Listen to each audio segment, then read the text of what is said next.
Hi students, welcome back to First Code YouTube channel. Data structure and algorithm के आज इस video में हम लोग समझेंगे कि आखिर एल्गोरिदम क्या होता है, एल्गोरिदम का क्या डेफिनेशन है, एल्गोरिदम के क्या कैरेक्टरिस्टिक्स हैं और एक एल्गोरिदम एक प्रोग्राम से किस प्रकार से डिफरेंट है। तो इन सारे कॉन्सेप्ट को आज हम इस वीडियो में समझने वाले हैं। तो चलिए वीडियो को स्टार्ट करते हैं। सबसे पहले हम लोग समझते हैं स्टूडेंट कि आखिर एल्गोरिदम होता क्या है। ठीक है, और एल्गोरिदम को समझने के लिए एल्गोरिदम के डेफिनेशन से पहले हम समझते हैं एक एग्जांपल। देखिए, एल्गोरिदम आप थोड़ा बहुत तो फंडामेंटल में पढ़े ही होंगे कि एल्गोरिदम क्या है। एक तरह से प्रोसेस है, एक स्टेप बाय स्टेप प्रोसेस है किसी प्रॉब्लम को सॉल्व करने का। ओके, लाइक फॉर एग्जांपल अगर मान लिया जाए हमें एक ऑमलेट को प्रिपेयर करना है। ठीक है, स्पेलिंग देख लीजिएगा आप लोग। एक ऑमलेट हमें बनाना है तो हमें क्या करना पड़ेगा, इसके लिए काफी सारे स्टेप्स को फॉलो करना पड़ेगा। लाइक अगर मैं स्टेप्स की बात करूं तो सबसे पहले हमें क्या करना पड़ेगा, एक फ्राइंग पैन लेना पड़ेगा, है ना। एक फ्राइंग पैन लेंगे, उसके बाद हमें क्या करना पड़ेगा, ऑयल की जरूरत पड़ेगी तो हम ऑयल लेंगे। फिर हमें चेक भी करना होगा कि क्या हमारे पास ऑयल है ना। तो हम लोग यहाँ पे चेक करेंगे कि क्या हमारे पास ऑयल है। अब इसमें भी हमें देखना पड़ेगा कि ऑयल अगर है, अगर हमारे पास ऑयल है, यस, तो हम क्या करेंगे आगे, यानी कि नेक्स्ट स्टेप, है ना। और अगर हमारे पास ऑयल नहीं है, ऐसा भी हो सकता है कि हमारे पास ऑयल नहीं, तो हम क्या करेंगे, यहाँ पे हम पूछेंगे कि क्या ऑयल खरीदना चाहते हैं, है ना। क्या हमें ऑयल खरीदना है, अगर हाँ खरीदना है, अब इसमें भी यस और नो हो सकता है। तो यहाँ पे भी हम क्या कर सकते हैं, अगर यस यानी कि अगर हमें ऑयल को खरीदना है, यस, देन बाय ऑयल। अगर नो तो हम क्या कर सकते हैं, टर्मिनेट, टर्मिनेट कर जाएंगे, है ना। और उसके बाद जब हमारे पास ऑयल आ गया तो नेक्स्ट स्टेप हम क्या कर सकते हैं, put the oil in the frying pan, है ना, पुट द ऑयल। और उसके बाद फिर क्या कर सकते हैं, हम लोग स्टोव को जला सकते हैं, यानी कि अब क्या करो, स्टोव को जलाओ। तो इस प्रकार से एक्सेट्रा काफी सारे स्टेप्स हैं। तो यहाँ पे मैं आपको बताना क्या चाह रहा हूँ स्टूडेंट कि अगर हमारे पास कोई गिवन प्रॉब्लम है, अगर हम जनरल लाइफ एग्जांपल में भी देखें कि हम जब कोई काम को परफॉर्म करते हैं तो हम एक स्टेप बाय स्टेप मैनर में क्या करते हैं, इसे परफॉर्म करते हैं। जैसे मैंने एग्जांपल दिया कि हमें ऑमलेट बनाना है ना। सारे लोग बैचलर है, सारे लोग घर में, है ना, ऑमलेट ला करके बनाते हैं। तो हम सबसे पहले क्या करते हैं, फ्राइंग पैन चढ़ाते हैं, उसके बाद उसमें तेल डालते हैं। अब यहाँ पे कंडीशन हो सकता है ना। कंडीशन क्या हो सकता है कि हमारे पास तेल हो भी सकता है, नहीं भी हो सकता है। तो अगर तेल है तो काफी अच्छी बात है, यस। नेक्स्ट स्टेटमेंट हम लोग क्या करेंगे, पुट द ऑयल, सीधा यहाँ से यहाँ चले आएंगे। अगर नहीं है तो फिर हमें मार्केट जाकर खरीदना पड़ेगा। तो मेरी इच्छा हो सकती है खरीदने की, नहीं भी हो सकती है। अगर है तो हम खरीदेंगे, फिर ऑयल को डालेंगे। अगर नहीं तो हम प्रोसेस को टर्मिनेट कर देंगे, यानी कि अब ऑमलेट बन ही नहीं सकता है। तो इस प्रकार से स्टूडेंट हम क्या करते हैं, स्टेप बाय स्टेप मैनर में, एक सीक्वेंस में किसी प्रॉब्लम को सॉल्व करते हैं। और यही है एल्गोरिथम। हम लोग क्या कर रहे हैं, हम लोग step by step sequence manner में एक प्रॉब्लम को सॉल्व कर रहे हैं। तो अगर अब एल्गोरिथम का डेफिनेशन बोला जाए तो हम लोग एल्गोरिथम का डेफिनेशन लिख सकते हैं क्या, कि an algorithm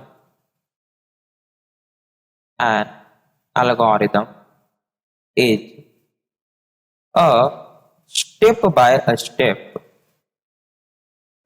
by a step,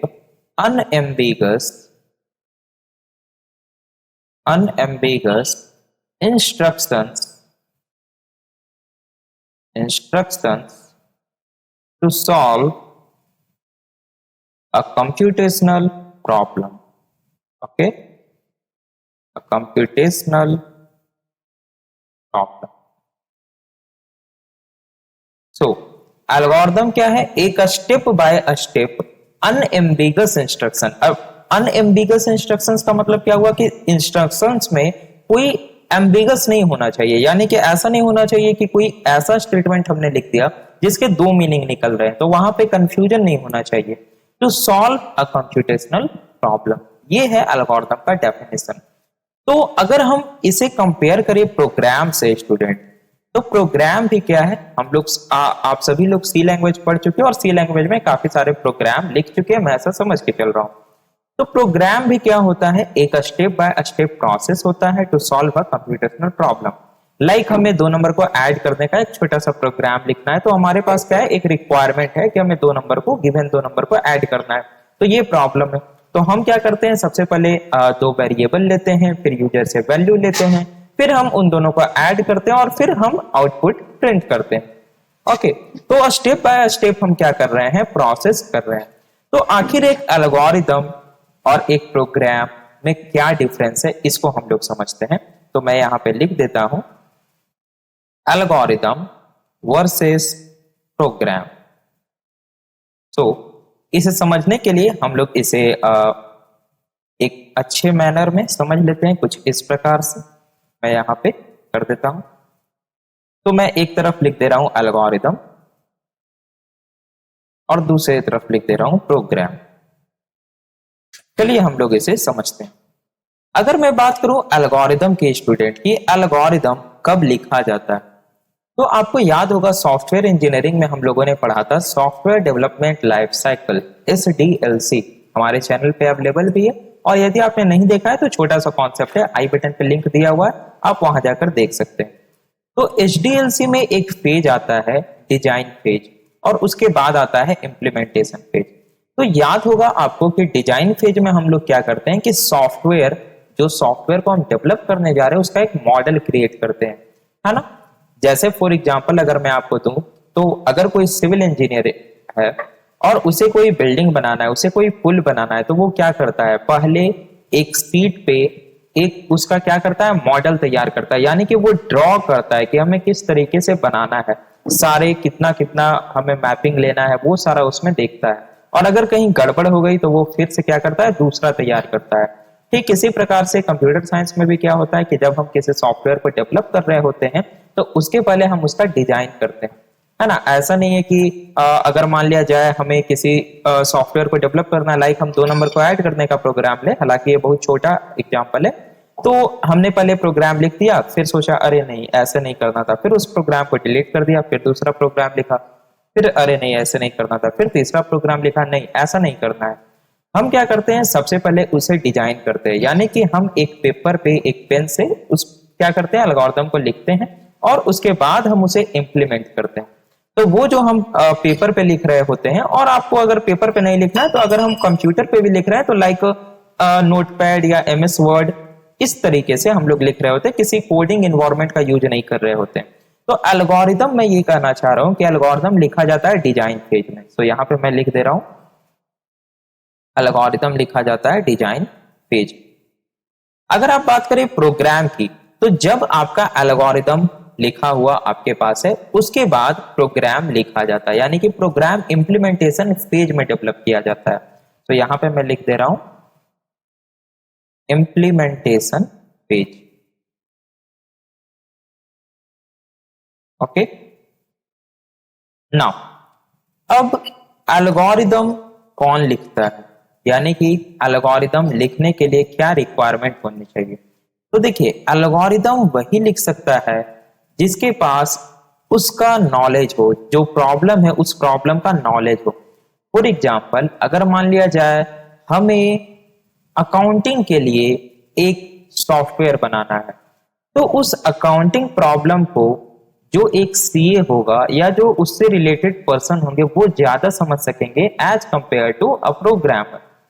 अगर मुझे मान लिया जाए हॉस्पिटल मैनेजमेंट सिस्टम के लिए एक सॉफ्टवेयर बनाना है, तो जो हॉस्पिटल मैनेजमेंट सिस्टम के जो स्टाफ हैं, जो वहां के एडमिनिस्ट्रेटिव लोग हैं, वो उस प्रॉब्लम को ज्यादा अच्छे तरीके से समझ पाएंगे एज कंपेयर टू मी और यू और as compare to a programmer. इसी प्रकार से अगर हमें लाइब्रेरी मैनेजमेंट सिस्टम के लिए बनाना है, तो वहां पे जो लाइब्रेरियन है वो उस प्रॉब्लम को ज्यादा अच्छे तरीके से समझ पाएंगे। तो एल्गोरिथम वही लिखता है जिसके पास उस पर्टिकुलर डोमेन का नॉलेज हो। तो एल्गोरिथम लिखने के लिए हमारे पास होना चाहिए डोमेन नॉलेज। ओके, ठीक है, डोमेन नॉलेज। नाउ अब प्रोग्राम को कौन लिखता है, तो प्रोग्राम को ऑब्वियस सी बात है एक प्रोग्रामर लिखता है। तो प्रोग्राम को प्रोग्रामर लिखता है। आगे बात समझ में, एल्गोरिथम को वही लिख सकता है। अब देखिए, एल्गोरिथम को प्रोग्रामर भी लिख सकता है, but programmer should have the domain knowledge. अगर कोई एक ऐसा प्रोग्रामर है जिसको मान लिया जाए हॉस्पिटल मैनेजमेंट सिस्टम का डोमेन का नॉलेज है, तो वो ऑब्वियसली एल्गोरिदम को लिख सकता है, बट वो वहां पे एक्ट करेगा as a designer, not as a programmer. और जब वो उस दिए गए एल्गोरिदम को इंप्लीमेंट करेगा, देन वो एक्ट करेगा as a programmer. Okay, I hope आप लोग समझ गए होंगे। नाउ अब जो एल्गोरिदम लिखा जाता है वो किस लैंग्वेज में लिखा जाता है? तो एल्गोरिदम हम जब भी लिखते हैं तो उसे किसी भी लैंग्वेज में हम लिख सकते हैं, इंग्लिश लाइक लैंग्वेज में हम लोग लिखते हैं। जैसा अभी आपने देखा कि ऑमलेट को प्रिपेयर करने के लिए हमने लिखा तो सिंपल इंग्लिश लैंग्वेज का यूज किया। सो एल्गोरिदम को हम लोग किसी भी लैंग्वेज में लिख सकते हैं, एनी लैंग्वेज। और आप चाहें तो यहाँ पे मैथमेटिकल नोटेशंस का भी यूज कर सकते हैं। अगर आप मैथमेटिकल नोटेशंस का यूज करते हैं तो वो अच्छी बात है, अगर आप कर सकते हैं तो करना चाहिए, क्योंकि अगर हम लोग सिंपल इंग्लिश लाइक लैंग्वेज लिखने लगे तो वो पैरा की तरह हो जाएगा, है ना। हमें वैसे नहीं लिखना है, हमें जहां तक हम मैथमेटिकल नोटेशंस का यूज कर सके हमें करना चाहिए। अगर मैं बात करूं प्रोग्राम की, तो प्रोग्राम हम लोग लिखेंगे किसी ना किसी प्रोग्रामिंग लैंग्वेज का यूज करके। अब वो प्रोग्रामिंग लैंग्वेज आपका सी हो सकता है, सी प्लस प्लस हो सकता है, जावा हो सकता है। ओके, तो किसी भी प्रोग्रामिंग लैंग्वेज का यूज करके हम ये क्या करते हैं, प्रोग्राम को लिखते हैं। ओके, सो एल्गोरिदम को हम किसी भी लैंग्वेज में लिख सकते हैं, प्रोग्राम को हम लोग प्रोग्रामिंग लैंग्वेज की हेल्प से लिखेंगे। अगर मैं बात करूं एल्गोरिदम की, तो ये आपका हार्डवेयर या ऑपरेटिंग सिस्टम इंडिपेंडेंट होता है। क्यों? क्योंकि एल्गोरिदम को हम लोग कहाँ लिखते हैं, हम लोग पेपर पे लिख रहे होते हैं, है ना, पेन से। या अगर मैं कंप्यूटर पे भी लिख रहा हूं तो मैं लाइक नोटपैड पे, एमएस वर्ड पे, है ना, इस तरीके से लिख रहा हूं। वहां पे कोई इन्वायरमेंट नहीं लग रहा होता है। तो हम यहाँ पे कह सकते हैं कि एल्गोरिदम आपका hardware and operating system independent होता है, इंडिपेंडेंट। लेकिन वही अगर मैं प्रोग्राम की बात करूं तो ये आपका hardware and operating system dependent होता है ना। ये इन्वायरमेंट पे डिपेंड करता है कि आप किस इन्वायरमेंट पे प्रोग्राम को लिख रहे हैं, किस इन्वायरमेंट पे एग्जीक्यूट करा रहे हैं, है ना। हर एक प्लेटफॉर्म टू प्लेटफॉर्म आपका जो प्रोग्राम का इफिशियंसी होता है वो क्या करता है, वेरी करता है। तो यहाँ पे जो आपका प्रोग्राम है ये hardware and operating system dependent होता है। आई होप आप लोगों को समझ में आ रहा होगा। नाउ जब हम लोग एल्गोरिदम को लिख लेते हैं तो उसके बाद हम क्या करते हैं, एल्गोरिदम को एनालाइज करते हैं। ठीक है, तो यहाँ पे एल्गोरिदम का क्या किया जाता है, एनालाइज किया जाता है। इस एनालाइज का मतलब क्या, कि जो हमारा एल्गोरिदम है, जो हमने एल्गोरिदम लिखा है, ये कितना टाइम ले रहा है एग्जीक्यूट में और कितना स्पेस ले रहा है हमारे मेमोरी में। नाउ यहाँ पे ध्यान देने वाली बात ये है कि एल्गोरिदम को जब हम लोग एनालाइज करते हैं तो वहां पे जो हम टाइम एंड स्पेस निकालते हैं वो फंक्शन में निकालते हैं, वो हम मेजर नहीं कर सकते। अगर हमने किसी एल्गोरिदम को लिखा है, लाइक पेपर पे लिखा है या एमएस वर्ड नोटपैड पे लिखा है, तो हम एग्जैक्टली नहीं बता सकते हैं कि ये प्रोग्राम एग्जीक्यूट होने में 3 मिली सेकेंड 5 मिली सेकेंड का समय लेगा, या हमारे मेमोरी में ये 5 बाइट 6 बाइट स्पेस लेगा। ऐसा हम नहीं बता सकते। हम फंक्शंस में बताएंगे, हम यूनिट ऑफ टाइम बताएंगे, यूनिट ऑफ स्पेस बता सकते हैं। ठीक है, यहाँ पे ध्यान देना है। तो एल्गोरिदम का क्या किया जाता है, एनालाइज किया जाता है। अगर मैं प्रोग्राम की बात करूं तो प्रोग्राम जब हम लोग लिख लेते हैं तो क्या करते हैं, उसके बाद उसकी टेस्टिंग करते हैं। तो यहाँ पे प्रोग्राम का क्या किया जाता है, टेस्टिंग किया जाता है। ओके, नाउ जब हम प्रोग्राम का टेस्टिंग करते हैं तो हम यहाँ पे एग्जैक्टली बता सकते हैं कि हमारा प्रोग्राम कितना टाइम ले रहा है। क्यों? क्योंकि हमारे पास प्रोग्राम लिखा हुआ है, सिंपल हमें क्या करना है, उसे रन कराना है।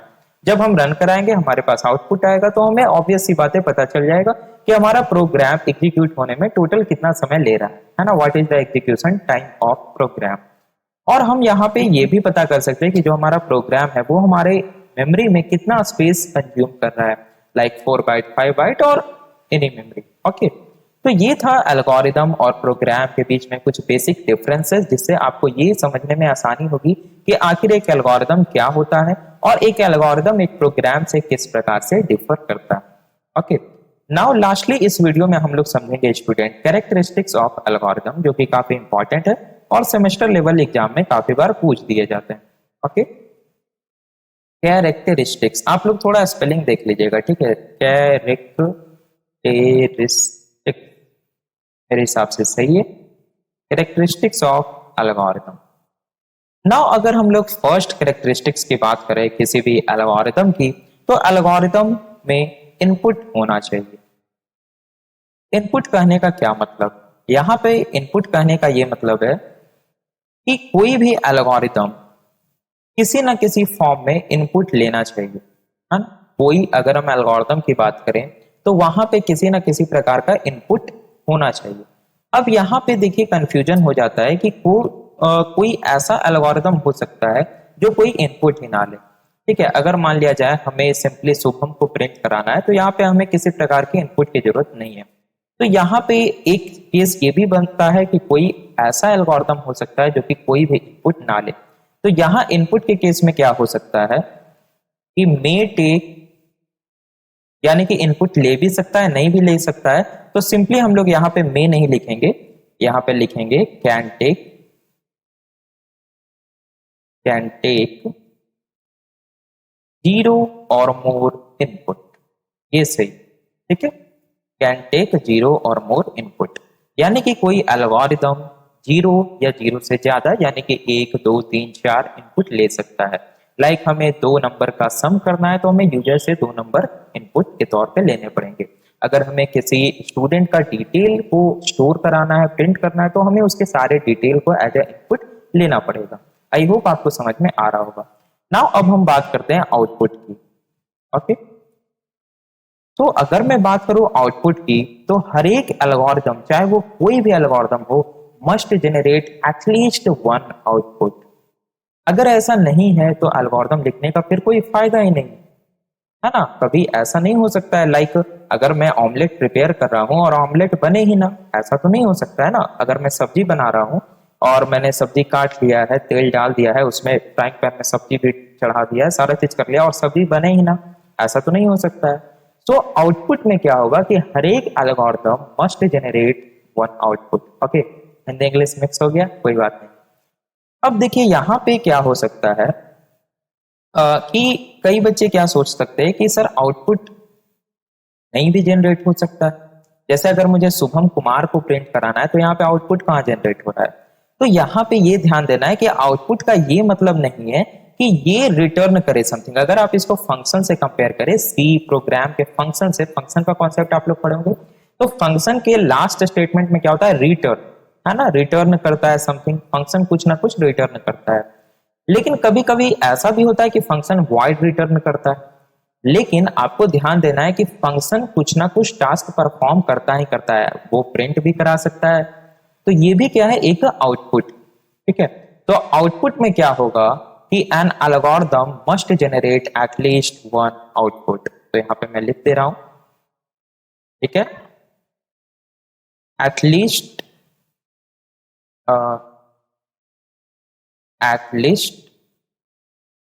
1 आउटपुट। कम से कम एक आउटपुट तो होना ही चाहिए, ठीक है, नहीं तो फिर एल्गोरिथम लिखने का कोई भी सेंस नहीं बनता है। नाउ इनपुट और आउटपुट के बाद हम लोग बात करते हैं थर्ड जो हमारा कैरेक्टरिस्टिक्स है वो है इनफाइनाइटनेस, ओके। इसका मतलब क्या है, सो डिफाइनाइटनेस का मतलब है कि जो हम एल्गोरिथम लिख रहे हैं वो अनएम्बिगस होना चाहिए, ठीक है। मैं यहां पे लिख दे रहा हूं, should be algorithm should be unambiguous. अब अनएम्बिगस का क्या मतलब है, अनएम्बिगस का मतलब है कि कंफ्यूजिंग स्टेटमेंट्स नहीं होने चाहिए, यानी कि कोई ऐसा स्टेटमेंट नहीं होना चाहिए जिसके 2 मीनिंग हो, तो वहां पे कंफ्यूजन हो जाएगा, है ना। क्योंकि अब कोई ऐसा मान लिया जाए स्टेटमेंट हमने दे दिया जिसके 2 मीनिंग निकल रहे हैं, 2 अर्थ निकल रहे हैं, तो वहां पे फिर जो हमारा कंप्यूटर सिस्टम है वो कंफ्यूज हो जाएगा कि वो फर्स्ट वाले को चूज करे या सेकंड वाले को। और जहां पे ऐसी दुविधा आएगी वहां पे आपको ऑब्वियस सी बात है एरर मिलना तय है। तो हमारा एल्गोरिथम ऐसा नहीं होना चाहिए। हमारा एल्गोरिथम में जो स्टेटमेंट्स होते हैं, जो हर एक स्टेटमेंट्स होते हैं, हर एक स्टेटमेंट का सिर्फ और सिर्फ एक ही मतलब होना चाहिए, एक ही मीनिंग होना चाहिए। ये होता है डिफाइनाइटनेस का मतलब, ठीक है। फोर्थ मैं यहाँ पे लिख दे रहा हूं, फोर्थ कैरेक्टरिस्टिक्स है फाइनाइटनेस। फाइनाइटनेस। नाउ फाइनाइटनेस का मतलब क्या हुआ? फाइनाइटनेस का मतलब क्या हुआ कि हमारा जो एल्गोरिदम है उसमें जो स्टेप्स हैं वो लिमिटेड स्टेप्स, लिमिटेड नहीं बोलूंगा मैं, यानी कि हमारा जो एल्गोरिदम है वो कहीं ना कहीं टर्मिनेट होना चाहिए जाकर के। अब आप लोग ऐसा सोच सकते हैं कि अब एल्गोरिदम हम अगर लिख रहे हैं तो वो कहीं ना कहीं तो एंड होगा ही जाकर। तो मैं यहाँ पे स्टेप्स की बात नहीं कर रहा हूँ। आपके एल्गोरिदम में 10 स्टेप्स हो सकते हैं, 10,000 स्टेप्स हो सकते हैं, लेकिन जब आप एल्गोरिदम को इम्प्लीमेंट करेंगे, जब आप एक तरह से बोले तो एल्गोरिदम को ट्राई रन करा रहे हैं, तो कहीं ना कहीं एट सम पॉइंट आपका एल्गोरिदम टर्मिनेट होना चाहिए। यानी कि ऐसा नहीं होना चाहिए कि आपका एल्गोरिदम कीप ऑन रनिंग है, मींस एग्जीक्यूट हो रहा है और वो कभी भी टर्मिनेट ना हो। ऐसा एल्गोरिदम नहीं होना चाहिए। यानी कि हमें यहाँ पे एंड टाइम लूप को नहीं चलाना है। तो फाइनाइटनेस का मतलब क्या हुआ, आई होप आप लोग समझ गए होंगे।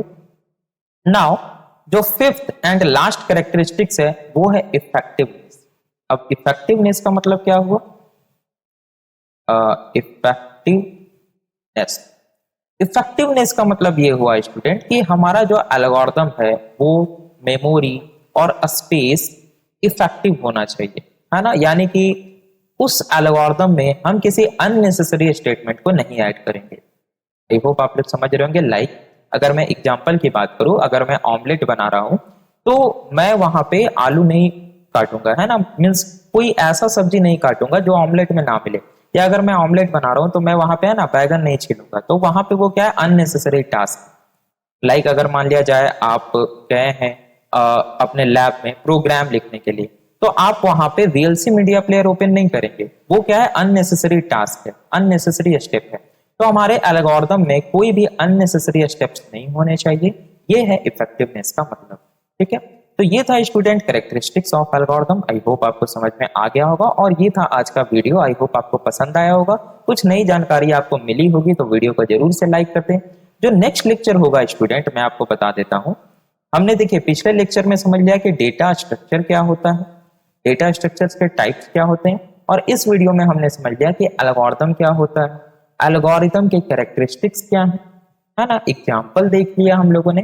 तो डेटा स्ट्रक्चर एंड एल्गोरिदम जो आपका सब्जेक्ट था, है ना, सब्जेक्ट क्या था आपका, DSA, DSA data structure and algorithm, इन दोनों को हमने दो वीडियो में समझ लिया, ठीक है। अब स्टूडेंट हम लोग नेक्स्ट लेक्चर में समझेंगे, नेक्स्ट लेक्चर में हम लोग समझेंगे एडीटीज के बारे में, एब्स्ट्रैक्ट डेटा टाइप्स क्या होते हैं। वहां से स्टार्ट होगा हमारा एक्चुअल डेटा स्ट्रक्चर का कॉन्सेप्ट। तो मेक श्योर आपने चैनल को सब्सक्राइब करके बेल आइकन को क्लिक कर लिया हो ताकि जो नेक्स्ट वीडियो आए उसका नोटिफिकेशन मिले आपको सबसे पहले। मिलते हैं हम लोग अपने नेक्स्ट लेक्चर में। Thanks for watching.